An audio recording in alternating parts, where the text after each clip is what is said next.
Morning.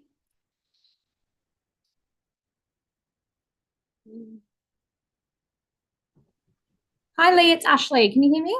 Yes, I can. And you can hear and see me? Yeah, I'll just turn you up a bit. Just getting the meeting sorted, so I'll be with you in a moment. Okay.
Okay, Yep.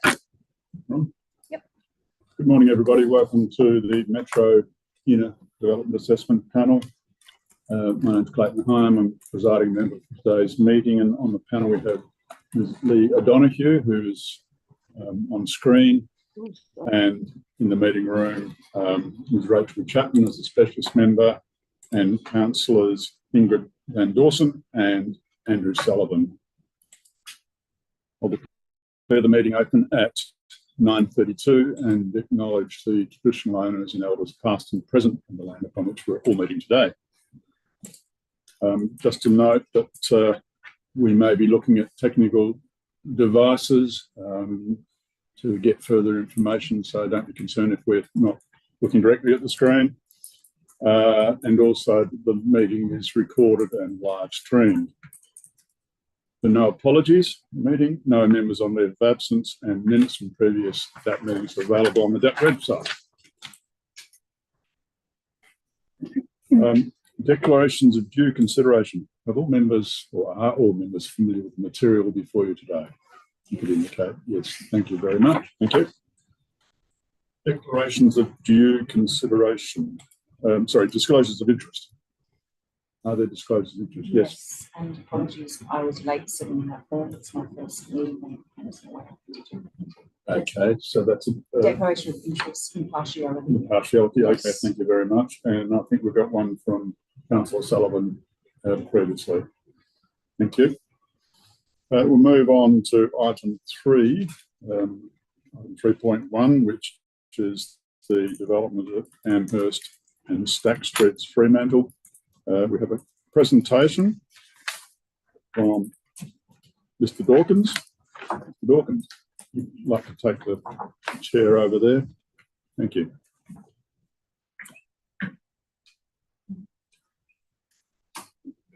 Thanks, presiding member. I'd like to get Stuart to join me.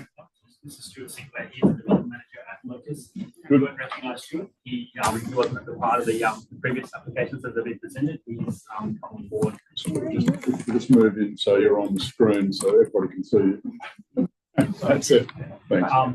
Look, we're here to basically just thank you for everyone's consideration. I lodged this application in May 2022 originally. It's been a long journey, and I know that have been different through the different times. And in fact, we spent 2 full days in mediation with us in the past, and that generosity is not lost on us.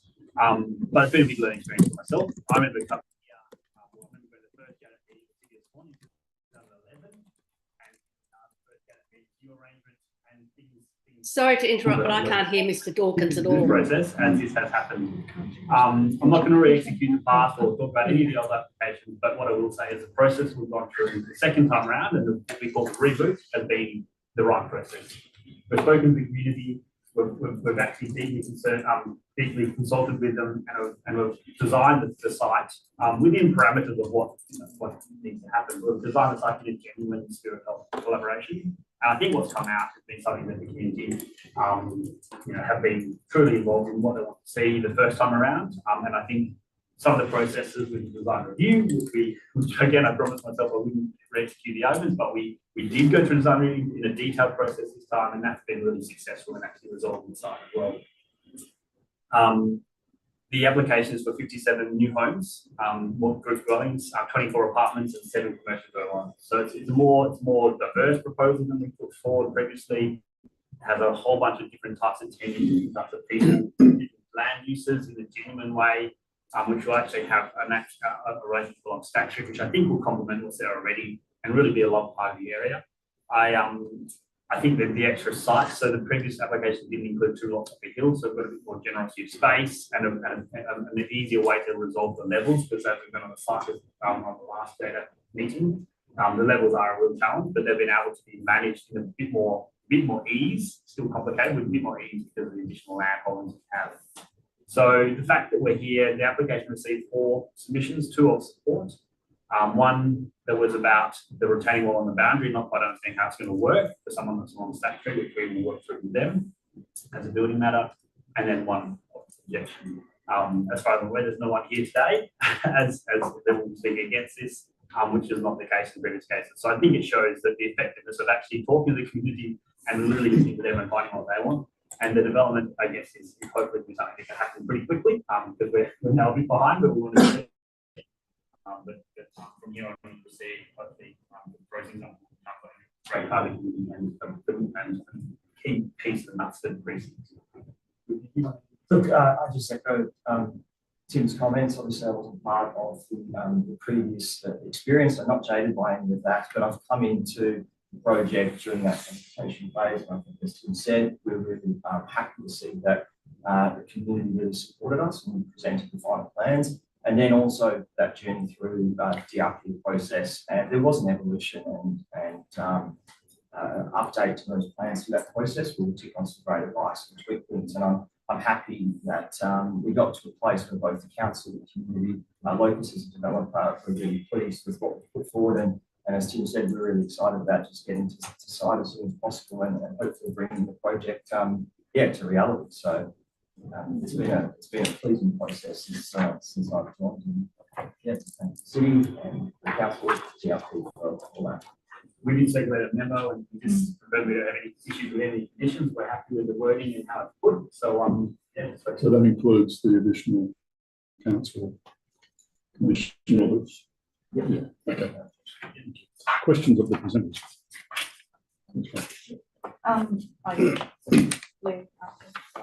Sorry, Lee, would you like to? Just a quick one about the subdivision and the giving Can't up hear of you, the Lee. public. Let me just see if I can change the Right, speakers. hang on. Yeah, you can't hear me at all? Well, we can now. Okay. Sorry about that. I just assume that the public open space has been given up as part of the subdivision process. Is that correct? yeah, we've got 2 subdivision applications in train, which are going to be. Sorry, I'm having trouble hearing you. The acoustics is very bad. Can you hear me now? Yes, I can. So there's 2 subdivision applications. One is an 8 into 3 lot subdivision. Yes. And that's the parent lot for this application. for the group title, the group dwellings, and then the parent lot for the apartments, which will sit on a separate title, and it creates the lots which will front Stack Street. The arrangement of the POS is that the recommendation through council is that the POS is the POS on the plan, but it will be vested. It will be communal open space on the strata plan and maintained and controlled by the strata body. There will be an easement for the public at large, and there'll be full access around that to the public at large. Yes. And that will all be entrenched on title and allow for the maintenance, upkeep, insurance, outgoings, all paid for by the developer and subsequently the landowner. Thank you. Yeah, mine was related to that, so I was a little bit unsure about whether it was POS as reference to it being POS and then reference to it being communal. So I was just checking on that, and so if that's the case, I may ask the city a question just related to that additional condition about the levy and maintenance of the verge and whether or not. I know that's the intent is that the POS, obviously, the communalised space will be maintained, but I thought it was probably worth just expanding that condition to sort of make it clear, because obviously will be levies to do with communal open space as well as the verge, and there will be a requirement to maintain. Do you mean levies in terms of the cost of actually maintaining? Yes. Yeah. And so we're not going to just tan mark the verge. Like obviously to make this place a proper thing, we're always going to verge it. And that's part of when you walk around the area, the verge treatments that we've done have been excellent. And we want to time that. We think that they'll be seamless in the long run. So we have Robin who was at Burn, and he's now moved across, that we're working with us to actually make sure that that's all tied in and seamless. So they'll all be designed the same way. But the maintenance is our preference as a developer would normally be to invest the land, so that ongoing trailing liability sits to the council, but we're taking that on because we think we can actually maintain it to a better standard and a more, it's a different piece of public space called parts of the city. We understand this isn't a private space that will be maintained properly by the city, so we're happy with that. And then just following on from that, just with the verge landscaping, I thought it's implied, I thought I'd just double check that the levy will then, the money will actually be spent by, and it'll be the responsibility of the strata to maintain the verge. It's not the levy's going to be passed on to the city. No. The city to maintain it. Yeah. So I thought I will suggest to the city perhaps to comment on some slightly adjusted wording, perhaps that just covers that all. But I'm happy with the intent, and if you don't have any objection to that, then I might suggest just some. Can I just ask, when we say levy, are we just talking about the obligation for maintenance? Is that what that's right. It's more about the obligation for maintenance than the levy itself, but because obviously the monies have got to come from the group. But I think it's that obligation to maintain the communal spaces as well as the verge. Yes, is the important part. And that's a really important part of this structure plan, because it talks about these long 30-metre wide road reserves that actually provide connections between the golf course and the future park, which I won't try and pronounce. But they're really important ways people move in and around. We want to also make it feel like that's seamless, so then when you get through the verge, you move into the public space spines, that you're actually you're indistinguishable. Make it feel like a welcoming place. Okay, thanks, gentlemen. Thanks. We'll move to the officers now. Chair, thanks, Chloe. Have any presentation, Chloe, or just happy to take questions? I'm happy to take questions. I'll probably just echo the applicants' sentiments. I think they went about it the right way this time, and I'd love to see every developer go out to the community first and engage with them, because as much as we can provide advice on planning schemes and structure plans, we don't all live in the community. So it was really pleasing to see that process, and I think that's why it's been successful this time, is that early engagement. So I'd love to see every developer go through that process. Okay, questions of Chloe? Can I take that comment perhaps first? So yeah, just in relation to that condition 23, I just do you just have any comments on perhaps how it could be slightly reworded to pick up, I suppose, the intent, which is that there would be ongoing maintenance and repair responsibilities for the strata, for the verge landscaping, but also the communal areas, you know, generally. I understood that, you know, that condition was, you know, specifically to pick up on the verge, but I suppose I didn't want it to, you know, be construed that there wasn't responsibilities for other high quality open space areas within the site. Yeah, would you have any concerns with, you know, with potentially, you know, adding in there about the you know, repair, maintenance, verge landscaping and verge and communal area landscaping, perhaps?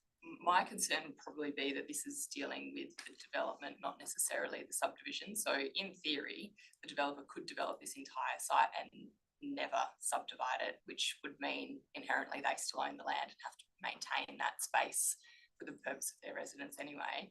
The only obligation for that public access and that great amenity is when it comes to the subdivision, and it's sort of the offset of their public open space contribution. So we have recommended that through the subdivision referral that's gone back to the commission. I think that's probably the more appropriate place to have it.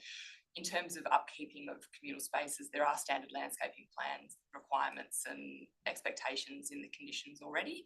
So I'm not sure imposing additional levies, because that's going to happen inherently, that obligation is there.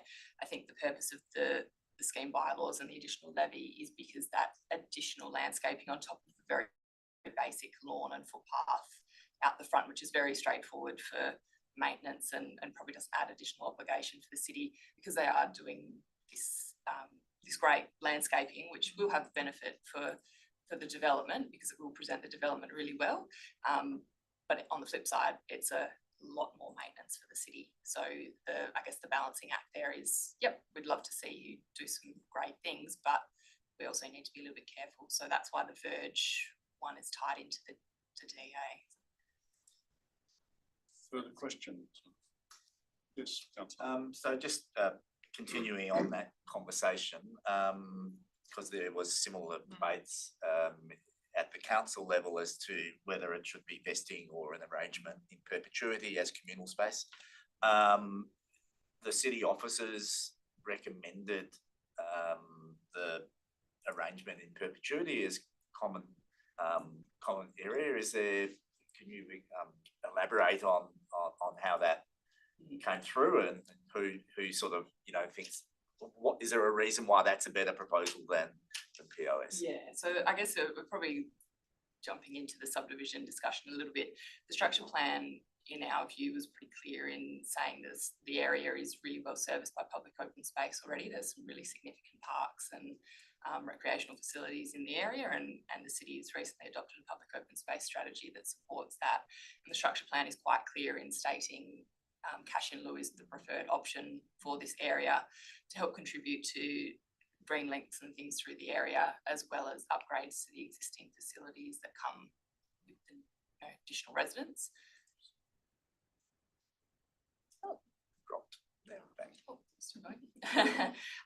So that was our position on that. The applicant obviously sought to cede the public open space in the traditional way, simply by ceding it to the Crown, developing it, maintaining for 2 years, and the standard arrangement. What was landed on at the council meeting and what the applicant offered was to maintain the ownership of the common property, but allow for that public access. And we sought advice, legal advice, on the best way to tie that up through the subdivision in terms of conditions, and then I guess through the DA, just to add to that community benefit, the obligation for the applicant to maintain the verges. That's effectively where we landed. Okay. Thank you.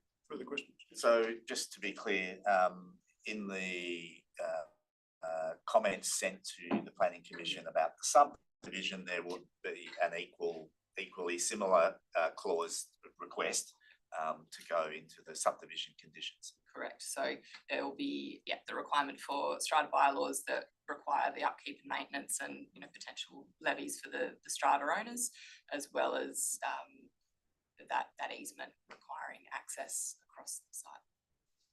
And also just in terms of, I guess, the supervision of the maintenance, can you explain how you imagine that works from between the city and the the strata body?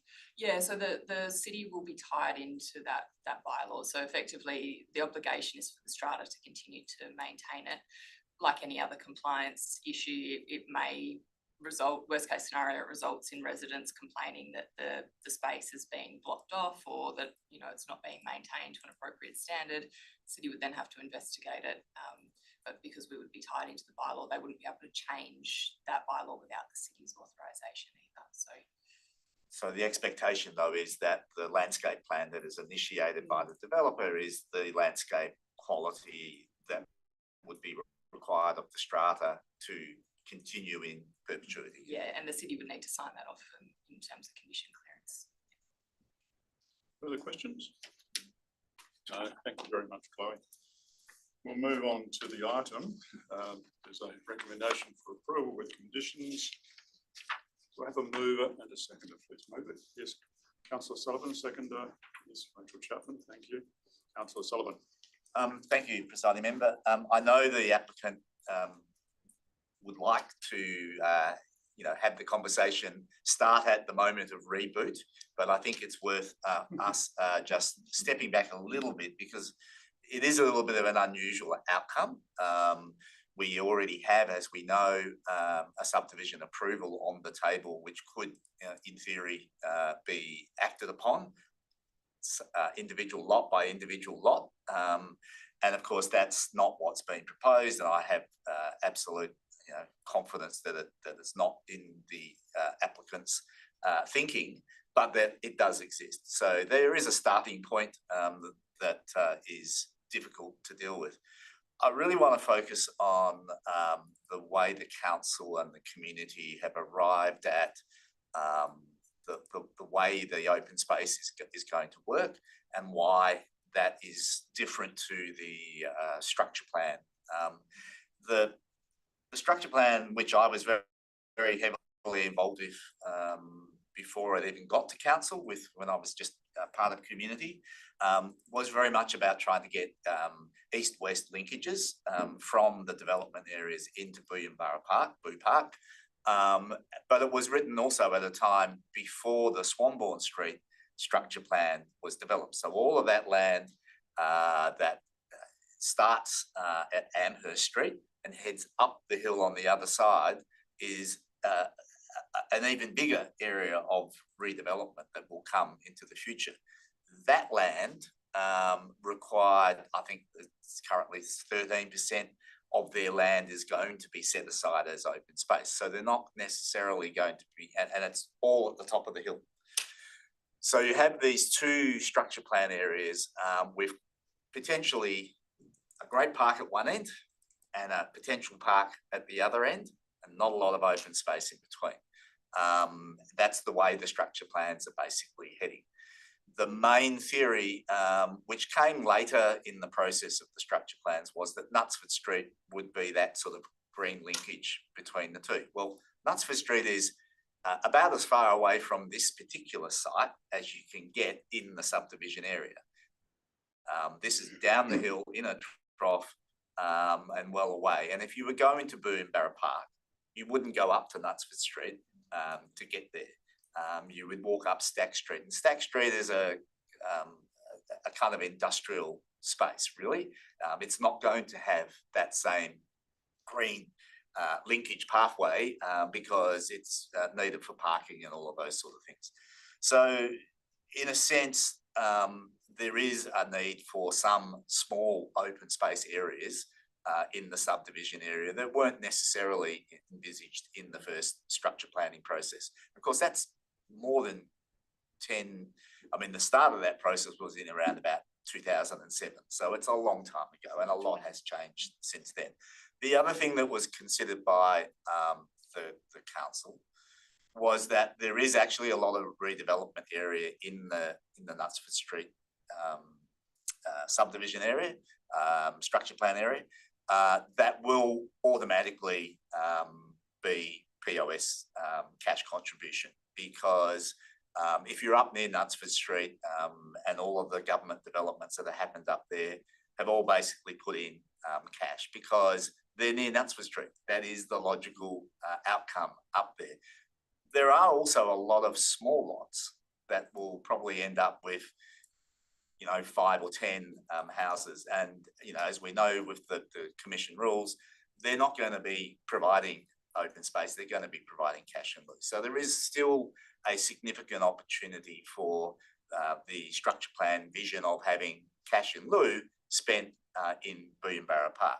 Booyambarra Park is pretty well close to, I guess, Fremantle's Kings Park.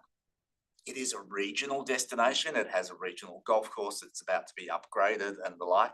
And it's a fantastic place, but it's not a local park. And there is actually going to be a need, I think, in this subdivision area for little pockets of opportunities to take your toddler, to take your dog, to take and just go and sit in the sun and the like. So I think there is justification for stepping slightly outside of the structure plan in this instance. The last thing I wanted to say in that regard is that the community was very keen, as I said, about east-west linkages. And originally it was about having, I guess, continuous parkland from Booyambarra Park, ultimately all the way to the top of the hill. And that was always going to be challenging, difficult to implement over multiple sites. So unless you actually, and I think that's why it was kind of like ultimately left out of the structure plan, because it was just considered by the staff at the time at the city that it was just too hard to guarantee an outcome. Well, the city owns a bit of the land that's further east, so I think we can be comforted that that bit could probably go in.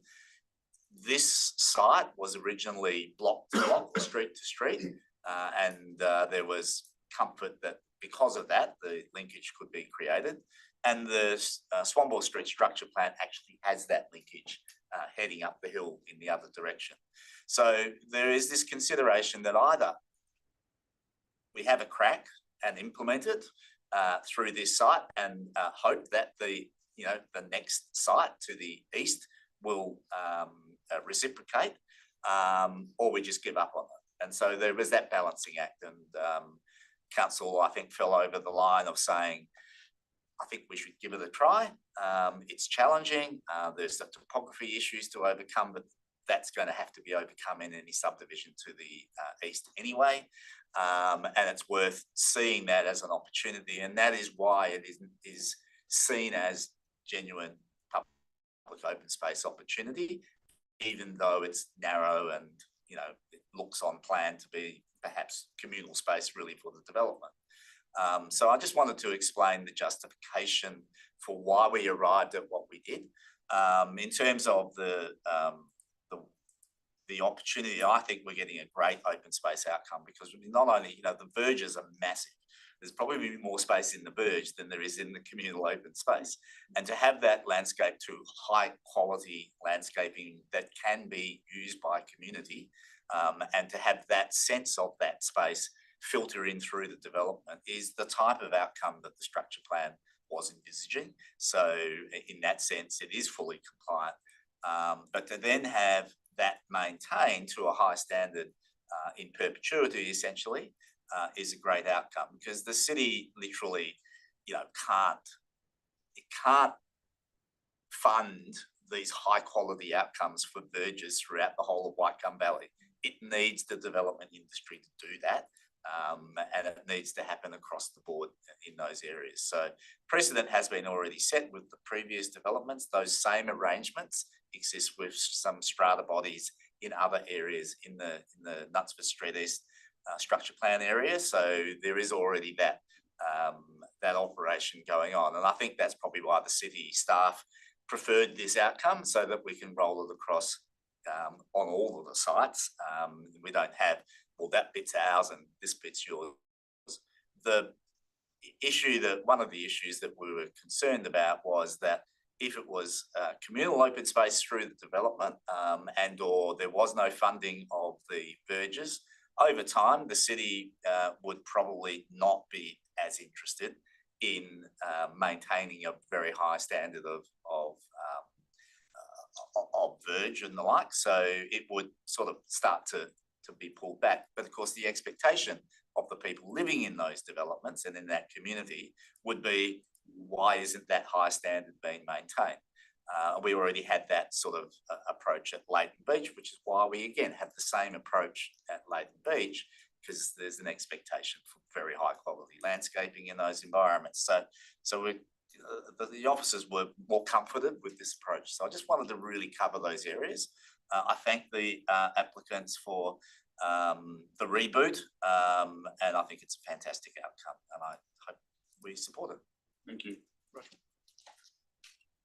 Yeah, I just wanted to add to that yeah, quite a few of us were involved in the previous process, and I think from what we can see from this process and from reading the engagement outcomes and obviously the submissions and even the DAC's comments, recommendations, what we can see is that there has been a collaboration, there has been a listening, understanding context. I think that was the biggest thing that we all struggled with before in terms of how this sits in its context. There's such diversity that's provided for in the plan. That's what we were looking for. We've got the different built forms. So in addition to the open space, I know there's been a lot of discussion about the open space. The built form, I consider to be a suitable outcome, provides a lot of diversity. It's really what you envisage for this area in this informal industrial area, which is got a bit of everything right now. It looks like it's going to continue to have a bit of everything, which I think is what everyone envisaged for this area. So it really sets a really good standard for this end of the structure plan area, or even the two combined structure plan areas. Because you can see there's different responses across the two areas, but this is quite fitting for this part of the structure plan area, I feel. So there's, yeah, I think going on from that, so I can see where the communities embrace this, you know, the council's embraced it, hoping the JDAP will embrace it as well. But in addition to that, I think what the biggest plus for this is that the developer has embraced it. And I think that's coming across very clear, committed to build it. There's, I think, a big learning curve, but for the developer to embrace it too, because what we want to see is this actually get built on the ground. So it's important that it's not just go through a process, make the changes just to fit everyone, get an approval and then walk away, because it's not what they want to build anyway. So, you know, what we're hoping and what we're hearing is the right thing, that that we'll actually see this built. So it's great. Thank you, Rachel. Further speakers? Lee. Look, I'll just make a few comments. I always view this as a difficult site topographically, and I think that the proposed development and the design that is being put forward addresses that really well. I can only compare it to a previous application that I was involved in, where I felt that the community had not embraced it and had not been taken on the journey. In this instance, clearly that has happened. I think that the green linkage, obviously something being sought in the structure plan, and whilst it's not quite exactly as anticipated, I think it's a definite bonus in this instance. I think there'll be a diversity of accommodation provided, and as Ms. Chapman has said, it's an sort of a semi-industrial area that will have a bit of everything in it. So I was really happy with this when it came through. I think that particularly that landscaping on the verge and the various POS and the linkages. No garages facing the street. That will be the end of my comments. Thank you. Thanks. Further speakers? I'll just make a couple of comments. So thank you. So I wasn't involved in the previous iteration, so I'm actually not fully across that. I've come in quite late, just newly elected to council, but from what I've seen, yeah, it's been a much improved outcome for the site. Everyone I've spoken to is very happy with the outcome and the process. So I would like to thank developers and the project team for the genuine engagement and responding to the issues raised, and listening to the community. Again, we'd like all developers to do this. It's literally what we're looking for, and we've got a great outcome for the site. It is responsive to the context and what people would like for the site. Yeah, it's interesting. I've never experienced this either, a community so supportive of something. So hopefully it does get off the ground and built. And thank you to the city officers for their reporting recommendations that we're considering today. Thank you. That's all from me. Thank you. Yes, I'm fully supportive of this. I think back to the first iterations of this, and it sort of went off the rails a little bit, and no community or very little community support. So I have to congratulate the applicants for the process they've gone through. The community engagement process was very extensive and obviously very rewarding. So you've ended up with a result that is very, very impressive. So congratulations on that, and congratulations to the staff in guiding that through as well. So while there are a couple of variations being sought, those variations aren't so great that it causes any problems to this development or the locality. So it really does fit well within that planning framework, and I'm fully supportive of it. So back to you, Councillor Sullivan, to wind up the debate. Thanks, Presiding Member. I think the one thank you that hasn't been said is actually acknowledgement of the JDAP process and the stages that have been through, the courage that the original JDAP decision, which is pretty unusual to get I think it was a unanimous decision of a refusal or the like, and through the SAT as well, in a sense. Community says a lot about the DAP process, but it's certainly in my experience, and then particularly in this instance, the commitment to saying we have a whole bunch of planning documents, we need to implement those. That's what we're basing our decisions on. That's what the JDAP did. And now we're at a stage where we're hopefully going to get a really high quality outcome. So I just wanted to thank the members, and they're not all here in the room, but who've been through that journey, because it's important to give credit where it's due. So yes, I hope we support it. Having said that, Okay. no pressure. No, I'll now put the motion. All in favour? That's carried unanimously. Thank you very much for that. Moving on, there's no forms 2. No SAT reconsiderations. I've got to ask, is there any general business? What are we allowed to raise in general business? I have no idea. We have to raise one. Too scared to ask a Thank question you. to raise. So officially the meeting closed at 10:06.